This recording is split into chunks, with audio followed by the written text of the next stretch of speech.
Fala, gente boa, tudo bem? Obrigado por você ter clicado nesse vídeo agora. Eu me chamo Rafael Bittencourt e quero conduzir você ao entendimento sobre o que está acontecendo no mundo nos dias de hoje e fortalecer a sua fé.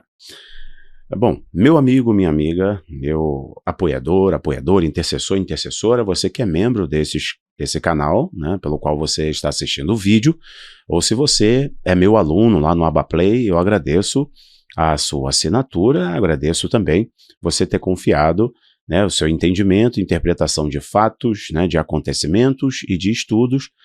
A minha pessoa, a minha esposa e outras pessoas estão lá nos acompanhando, nos auxiliando no processo de construção de uma plataforma de ensino que é o Abaplay. Meu muito obrigado. Bom, estou aqui nessa semana analisando com vocês um fato importante, que é a reunião do Fórum Econômico Mundial, a cúpula de Davos, né? A elite mundial, principalmente essa cabala financeira global, ela se reúne uma vez por ano para criar fóruns, painéis de discussões e apresentar seus planos, né, vomitar arrogância e, claro, né, lotar os serviços de aluguel de mocinhas, né? Vocês sabem muito bem.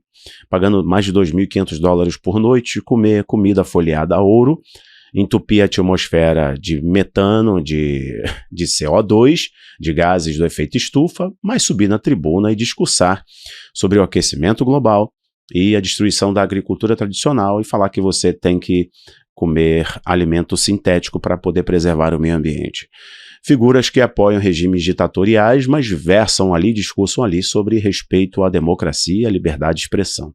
Bom, então o império do antagonismo e da hipocrisia se reúne agora na 54ª edição do Fórum Econômico Mundial. Muitas figuras passaram por ali e fizeram pronunciamentos assim icônicos, né, como Javier Milei e outras pessoas que falaram em painéis, né, do Fórum Econômico Mundial e foram contra, inclusive, a visão coletivista dos socialistas bilionários e milionários da cúpula de Davos.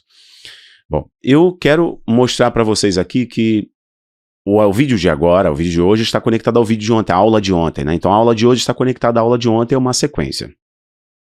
É uma sequência que vocês devem voltar lá e assistir o vídeo de ontem.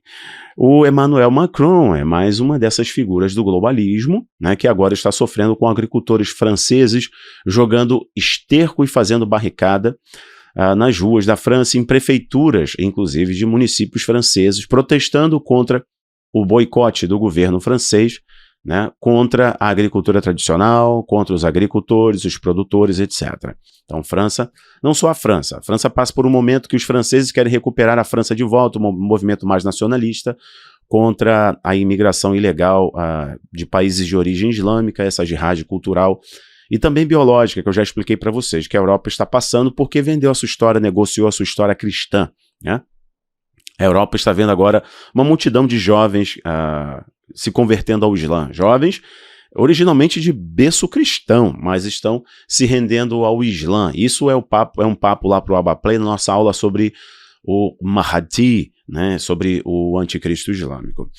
Mas o Emmanuel Macron passou pelo Fórum Econômico Mundial e fez um discurso apresentando seus argumentos para uma solução para a crise no Oriente Médio, a crise na Europa e por aí vai. Estou colocando aí na tela a fala do Emmanuel Macron, né, durante a sua passagem pela cúpula. O som vai estar baixinho, só para vocês tomarem conhecimento. Então, Emmanuel Macron está versando ali, está falando sobre a solução na Ucrânia, né, entre Rússia e Ucrânia, como é que seria o desfecho dessa guerra, está falando sobre geopolítica. Basicamente, ele está comentando no painel de geopolítica. Macron também falou no assunto principal aqui da nossa aula, que é sobre a paz entre Israel e o Hamas. Além disso, ele falou sobre a paz no Oriente Médio, já que também o Líbano está sendo empurrado para o conflito, nunca esteve longe, na verdade, por causa do Hezbollah libanês. Né, a França tem um histórico com o Líbano, porque o Líbano já foi colônia francesa.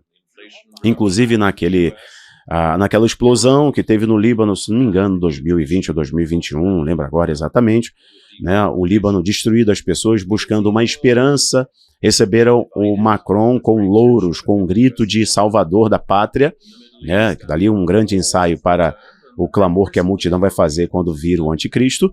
O Emmanuel Macron estava ali como um articulador e ele procurou um diálogo com, inclusive, o Hezbollah, que controla grande parte não só das milícias radicais, mas também da política do Líbano. Bom, Macron é interessante, ele fala sobre a região, então agora ele tem uma certa, ainda que fraca, mas uma certa influência sobre a região, sobre o Oriente Médio. O Macron, que era banqueiro dos Rothschild, que mantém essa cúpula do Fórum Econômico Mundial como uma de suas peças de propaganda do desejo da elite, né? Ou da Matrix repetir o seu padrão, e dificilmente o mundo consegue sair da Matrix. Aqui vocês estão vendo o Macron, ex-banqueiro de dos Rothschild, a dinastia financeira, né, que controla o mundo, o dono da revista dos donos, né, da revista The Economist, assim como os Agnellis e por aí vai. Bom, Macron está falando sobre Israel e ele diz assim: a única solução viável para a paz duradoura é a solução de 2 estados. O engraçado é que antes do Emmanuel Macron também falou ali na cúpula o Antony Blinken. O Antony Blinken falou a mesmíssima coisa que o Emmanuel Macron. A única solução viável é a solução de 2 estados. Interessante é que o príncipe herdeiro da Arábia Saudita falou a mesma coisa, e na nossa aula, ao vivo, lá no Abaplay, eu expliquei, inclusive mencionando ali, analisando os códigos ocultos da revista The Economist na sua capa, e eles falam sobre essa paz. Ainda há espaço para a paz entre Israel e Arábia Saudita, que é denominado como o Acordo do Século, é onde vocês devem prestar atenção.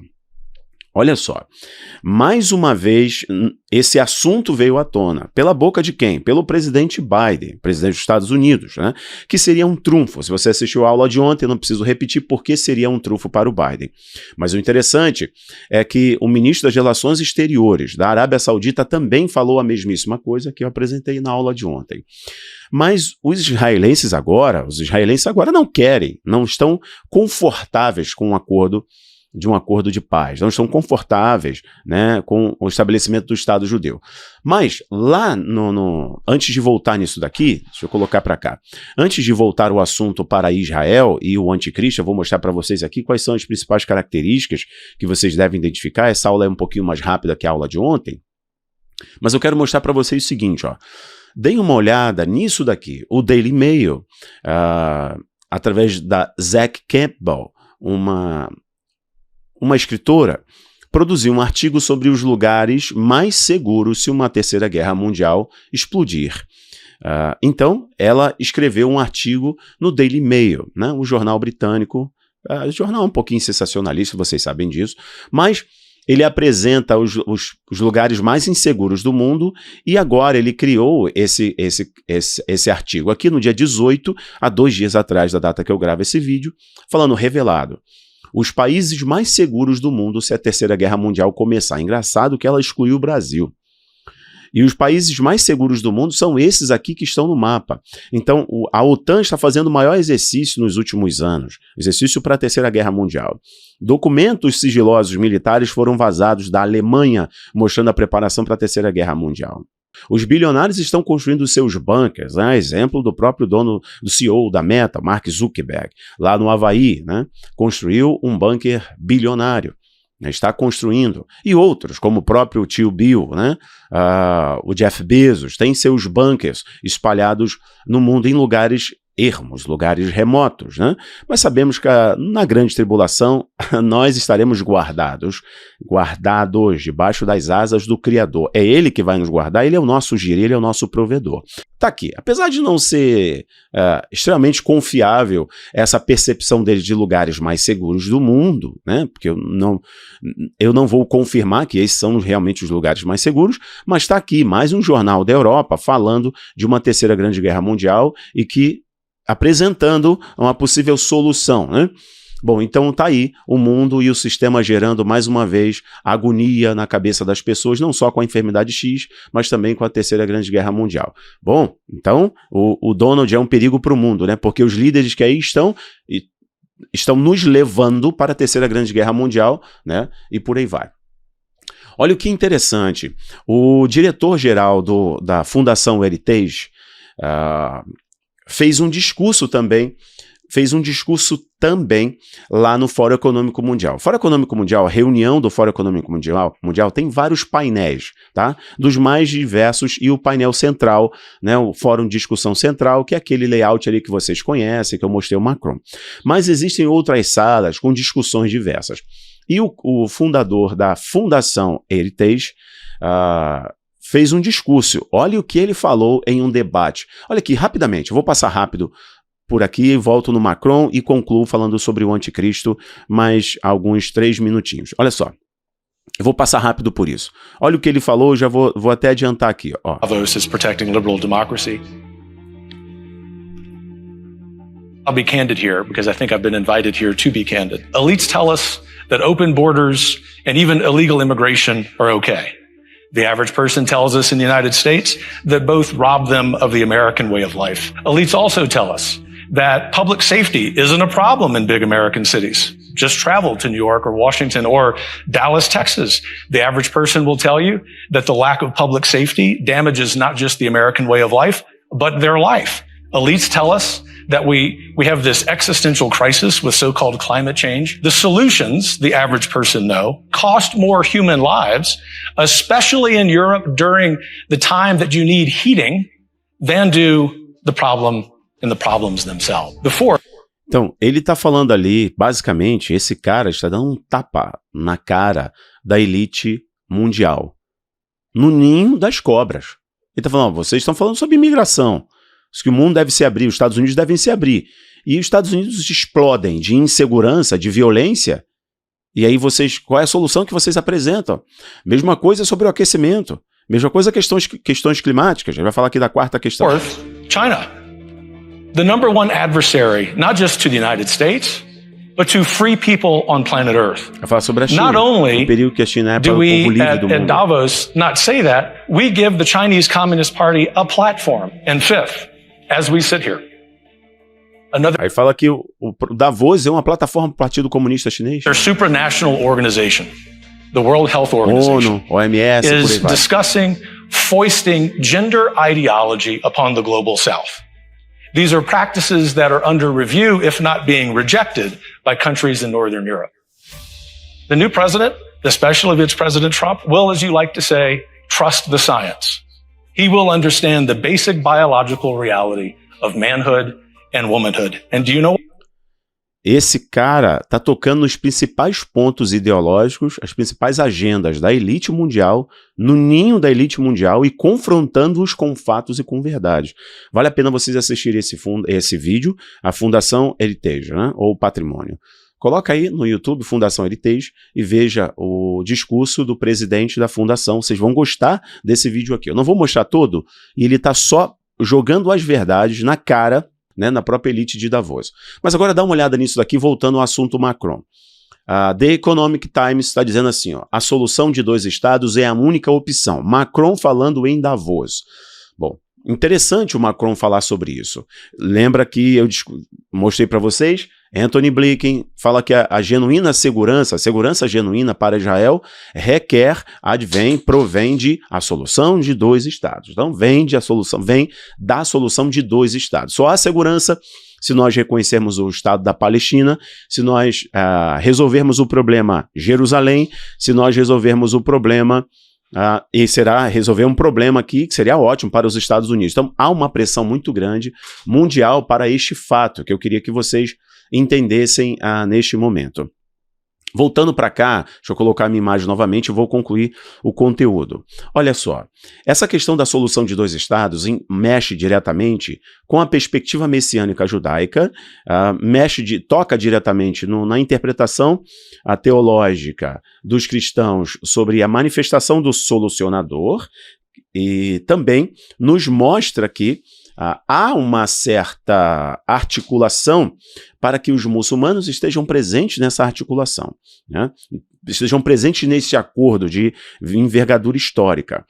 O engraçado é que esta paz permanente e duradoura, palavras do Macron, palavras do secretário de Estado dos Estados Unidos, palavras também do príncipe herdeiro da Arábia Saudita e por aí vai, de lideranças do Fórum Econômico Mundial, a paz duradoura, a paz permanente, isso nos lembra as palavras de Daniel capítulo 9, versículo 27, quando fala que o homem do pecado, ou enganador, ou anticristo, ou pequeno chifre, ele vai confirmar uma aliança, vai fazer um concerto, uma aliança com muitos. Logo, isso denota paz, isso denota acordo político que vai trazer uma relativa paz durante 42 meses, 3 anos e meio, né?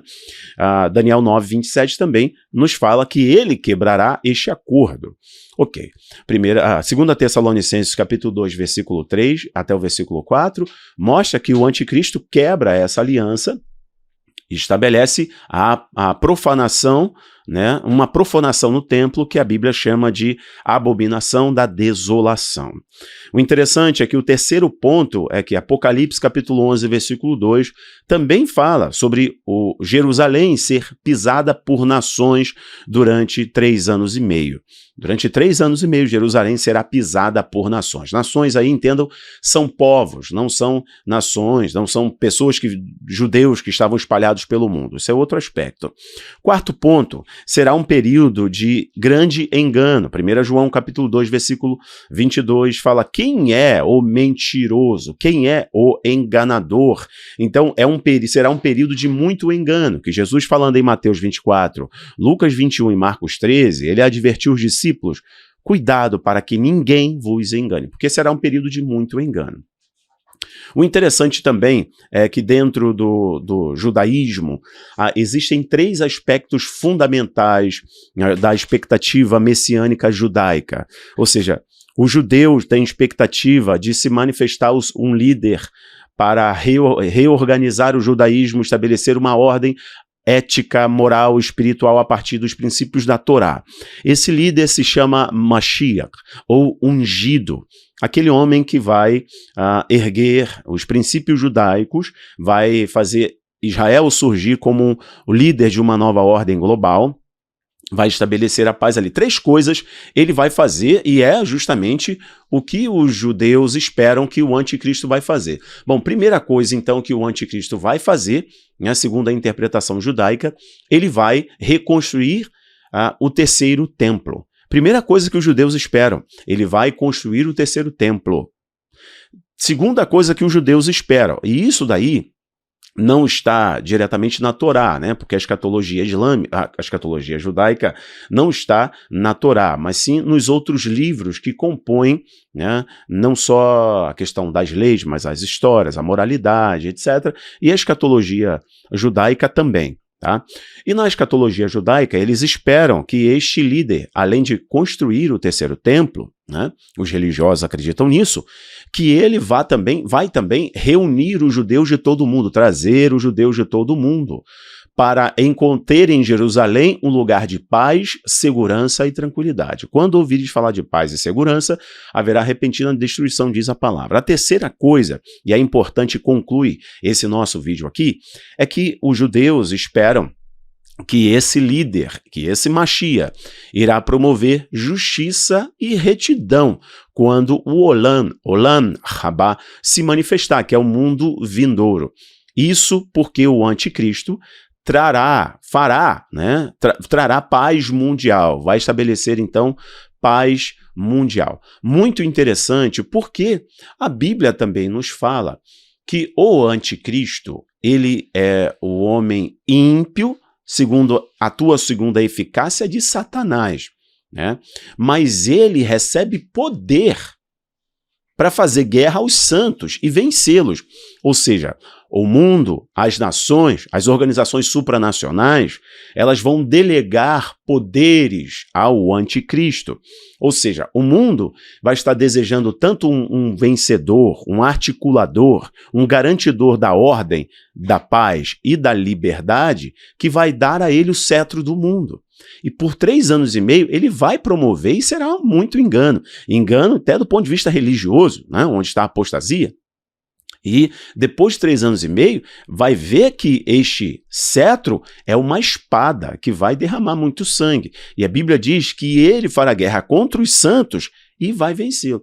Ou seja, nós estamos vendo, inclusive Apocalipse 13, versículo 7, foi-lhe permitido fazer guerra aos santos e vencê-los. Interessante que aqui está falando de algo mundial, de articulação mundial, poder mundial.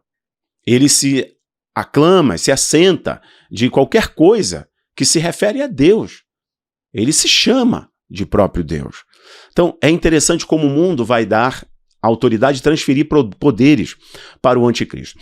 Então, quando vejo em cúpulas mundiais ou em reuniões mundiais, como é a cúpula do governo mundial, como é o Fórum Econômico Mundial, como é a reunião da ONU, quando eles falam de paz duradoura e permanente em Israel, aí tem algo escatológico que eu preciso comentar. Não estou dizendo em hipótese alguma que nutre expectativas de que o Macron seja o anticristo, ok? Só estou falando para vocês que este discurso, com a realidade que estamos vivendo de guerra, lembrando da aula de ontem e da aula dentro do Abaplay, né? O link do Abaplay está aqui embaixo, você pode ir lá estudar comigo e assistir os vídeos, séries, documentários, tem muita coisa.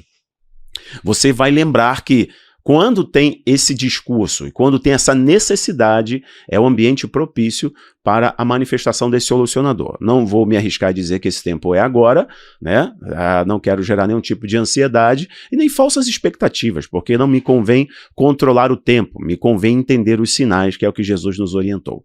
Senhoras e senhores, eu paro por aqui, essa aula ficou um pouquinho além do tempo que eu imaginava, mas eu espero que ela seja de grande valia, de que amplie o conhecimento de vocês. Obrigado, que o Eterno abençoe e compartilhe para todos.